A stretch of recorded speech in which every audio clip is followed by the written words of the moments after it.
عليكم حبايبي. النهاردة معانا التقدير والتقريب، سنة تانية ابتدائي. أول حاجة تقدير. تقدير يعني هبص على الرقم الأخير. تقدير يعني ايه يا بندق؟ تقدير يعني الرقم الأخير. تقدير يعني الرقم الأخير. تقدير يعني الرقم الأخير.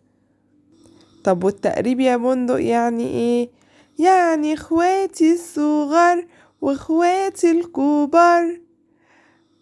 فاكر يا بندق القصة اللي كنا بنقولها على التقريب؟ ايوه يا مس نورة، فاكرها. طب قولها لنا يلا يا بندق كده. ايوه يا مس نورة. انتي عارفة كنا بنقول ان اخواتي الصغيرين دول اللي هم الصفر والواحد والاتنين والتلاتة والاربعة دول، وهم ماشيين بيجوا زيارة لينا، لكن وهم ماشيين عشان صغيرين مش معاهم فلوس مش بيدوني اي حاجة خالص. لكن اخواتي الكبار اللي انا بحبهم قوي قوي قوي دول، الخمسة والستة والسبعة والتمانية والتسعة، دول حلوين قوي قوي يا مس نورة. لما بيجوا عندنا البيت يزورونا وهم ماشيين بيسيبوا فراغ مكانهم، يعني صفر، لكن قبل ما بيمشوا بيدوني واحد هدية. شاطر يا بندق، برافو عليك. زي ما بندق قال لنا يا شطار ان التقدير يعني ببص على الرقم الاخير. عندي هنا مثلا 85. نبدأ بالتقدير الاول. 85 فين الرقم الاخير؟ التمانية. هي في خانة ايه؟ العشرات، يعني 80. هنا عندي احاد وعشرات ومئات، برضو ببص على الرقم الاخير. الاخير عندي ايه؟ 2. 2 دي بايه؟ في خانة المئات، يعني ب200. تمام. هنا عندي الرقم الأخير اللي هو الواحد. الواحد ده يعني في خانة المئات، يعني ب100. ادي 100. هنا عندي 87. فين الرقم الأخير يا شطار؟ 8. برافو عليكو. التمانية يعني في خانة العشرات، يعني بكام؟ 80. هنا فين الرقم الأخير؟ التسعة. والتسعة دي في خانة ايه؟ العشرات، يعني بكام؟ 90. برافو عليكم. هو ده يا شطار التقدير. يعني ايه تقدير؟ يعني ببص على الرقم الأخير. تقدير يعني ببص على الرقم الأخير. طيب نيجي للتقريب بقى. زي ما بندق قال لنا ان التقريب عندي اخوات صغيرين واخوات كبار. اخواتي الصغيرين دول بخلة، ما بيدونيش حاجة خالص لانهم كده كده صغيرين مش معاهم فلوس، فبيمشوا وبيسيبوا مكانهم صفر بس، لكن مش بيدونا اي حاجة خالص. لكن اخواتنا الكبار اللي هم الكرمة اللي معاهم فلوس، الخمسة والستة والسبعة والتمانية والتسعة، قبل ما بيمشوا ايه؟ بيسيبوا فراغ مكانهم، يعني صفر، بس قبل ما بيمشوا بيدونا ايه؟ بيدونا واحد. نيجي هنا للتقريب.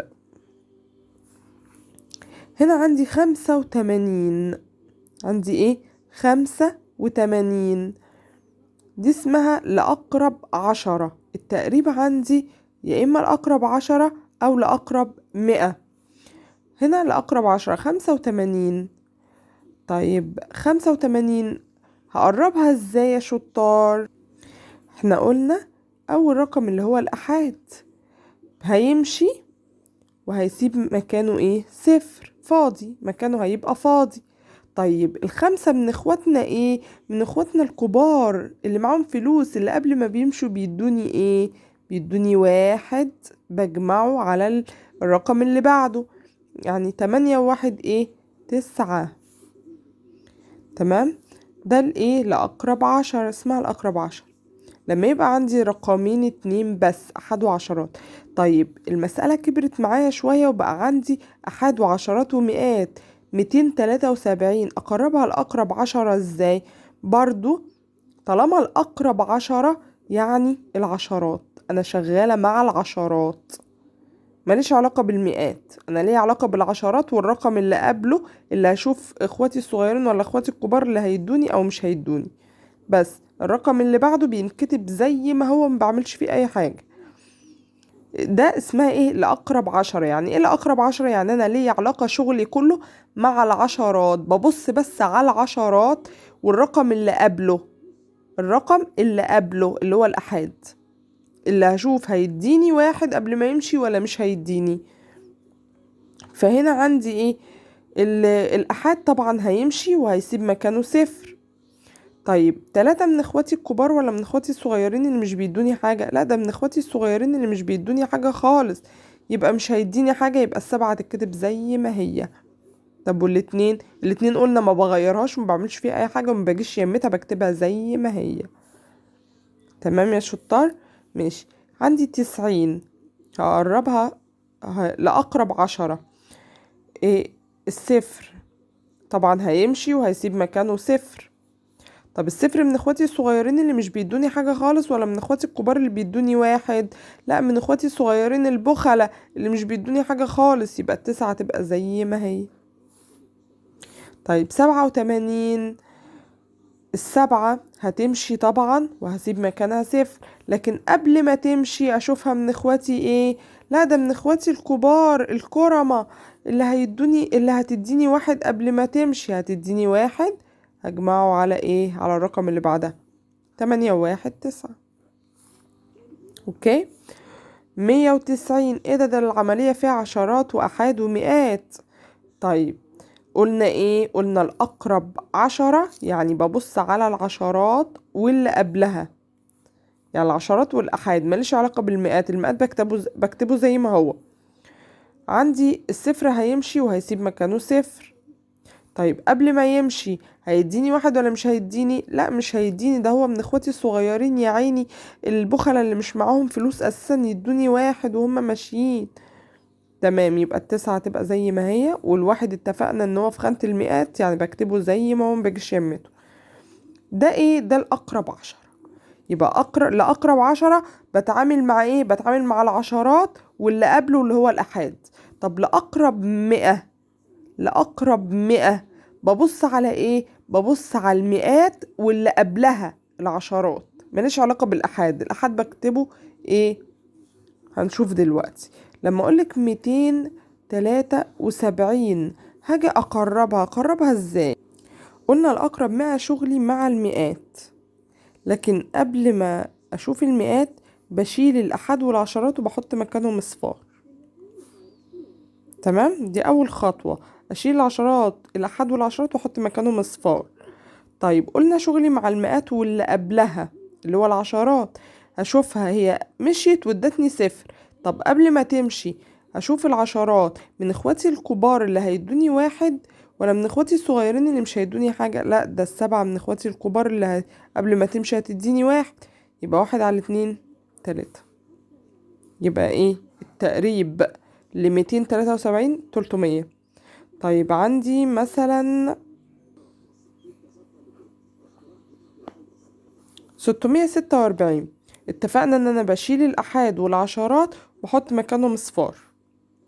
هاجي للمئات وهبص على اللي قبلها، اشوف انا حطيت مكانه صفر. طب قبل ما احط مكانه صفر وقبل ما يمشي ويسيبنا، قبل ما يمشي هيديني واحد ولا مش هيديني؟ ده 4، يعني من اخواتي الصغيرين اللي مش معاهم اي حاجة يدوهالي، يبقى مش هيديني اي حاجة. 6 هتفضل زي ما هي. اتفقنا يا شطار؟ طيب عندك هنا بيقولك اجمع بالتقدير والتقريب، اوجدي الناتج بالتقدير وبالتقريب. اول حاجة التقدير، هنقول ايه؟ التقدير، الناتج بالتقدير. بعمل ايه؟ انا قلت التقدير يعني ايه؟ يعني ببص على الرقم الاخير، الواحد. الواحد هنا بايه؟ ب100، زائد الستة هنا بايه؟ ب600، واجمعها 600 و100 700. طيب بالتقريب اتفقنا ان انا بشيل اول رقمين احد وعشرات وبحط مكانهم اصفار، لان ده التقريب لاقرب ايه؟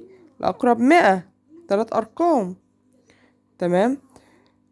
ايه؟ طيب الواحد السبعة قبل ما تمشي هتديني واحد ولا لأ؟ أيوة هتديني، دي من اخواتي الكبار اللي بيدوني وهما ماشيين. يبقى 200 زائد صفرين. طيب الواحد قبل ما يمشي هيديني حاجة اضيفها للستة؟ لأ مش هيديني، يبقى الستة زي ما هي. 600 و200 كام؟ 800. ايه ده الناتج مختلف، مفيش مشكلة. هنا في الطرح لما اقولك 430 ناقص 210، هنا معانا 430 ناقص 210. اول حاجة الناتج بالتقدير، قلت تقدير يعني ايه؟ ببص على الرقم الاخير، تقدير ببص على الرقم الاخير. هنا الاربعة في المئات بكام؟ 400 ناقص الاتنين في المئات بكام؟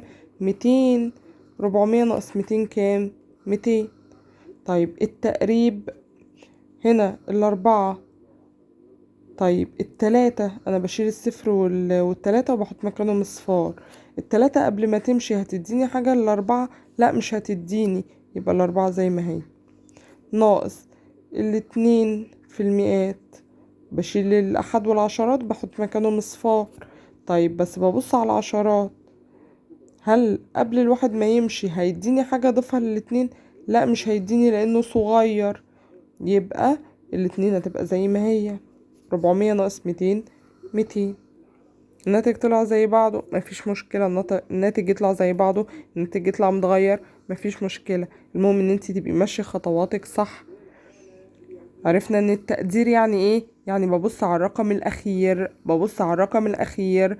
طب التقريب، التقريب عندي ارقام بخيلة او اخواتي صغير او صغيرين ما بيدونيش حاجة، وعندي ارقام كريمة او كبار، اخواتي كبار بيدوني، كرمة بيدوني وهم ماشيين مكانهم بحط مكانهم صفر، لكن قبل ما بيمشوا بيدوني ايه؟ واحد. بيدوني ايه؟ واحد، بجمعه على الرقم اللي بعده. في لأقرب 10 وفي الأقرب 100. لأقرب 10 يعني ايه 10؟ ببص على عشرات والرقم اللي قبلها أشوف هيديني ولا مش هيديني.